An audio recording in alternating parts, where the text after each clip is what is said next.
Hello, and welcome back to the Doctor Chil show. The show will be divided into a few parts today. First, we will have the honor of real-life superheroes coming on. They will discuss with us what it is like being a hero. A little later on, after the commercial break, we will be talking to a little girl who crushes her hamsters when playing doctor. Crazy stuff. Our first guest asked to be anonymous, so we have distorted their voice and will not be showing their face to anyone but me. Secret identity stuff, I guess. For simplicity's sake, we will be calling our crime-fighting female guest Scarlett. Scarlett, welcome to the show. How are you today? Hi, Dr. Chil. I'm doing okay. I'm just glad you let me come in because there is something really important I need to talk about. Of course. Go ahead. Well, I'm here to talk about how my fellow super ladies and I are being stereotyped. What do you mean? Well, have you seen the Avengers movies? Of course. How else would I know what you, Scarlett Johansson, looks like? Why do you ask? Like Black Widow in the movie. Have you seen what she's wearing? Yes, it's accurate to the comics, but it is impractical in an actual fight. Not to mention the whole costume is made simply to show off her figure. And the zipper down the middle? Why would you wear it so unzipped? Is she hoping to distract her enemies? I would never wear something so sexual. I see what you're saying, but like you said, it is true to the comics. Is that not what the audience wants? I would hope not. The point is not about if it is accurate to the comics. The point is that she is being used more for her body rather than for her incredible skill. I see what you are saying. Of course, it's kind of difficult to miss. So what do you think should be done to change things? I'm really not sure. As I said earlier, this is in the comics, which are targeted at young boys. The movies are aimed at a more general audience, including young girls.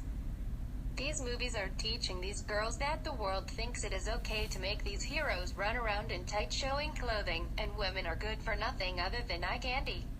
Wouldn't that be a good thing, though? Teaching these girls to be proud of their bodies? I think that is doing exactly the opposite. It is portraying a certain body type to be the best, the most fit, most sexualized, specifically one that is almost unreasonable to obtain. Yeah, I hadn't seen it like that before. But wouldn't it make sense for a woman in her line of work to be in great physical shape? To be in peak shape.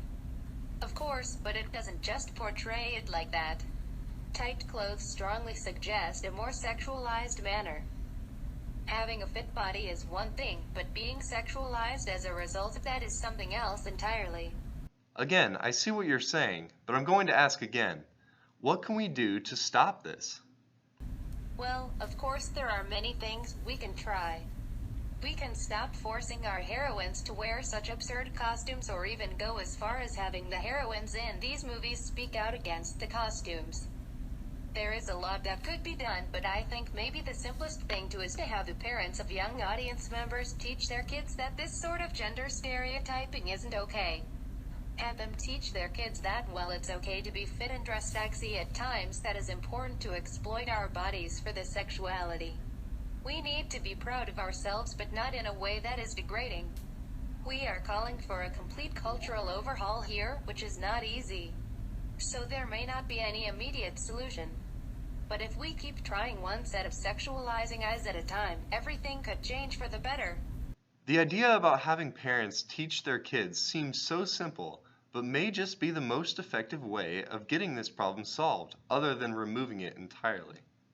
I think so too. The majority of our audience is young parents anyway. What do you guys think? Well, there we have it, folks. The audience seems to think this is a grand idea.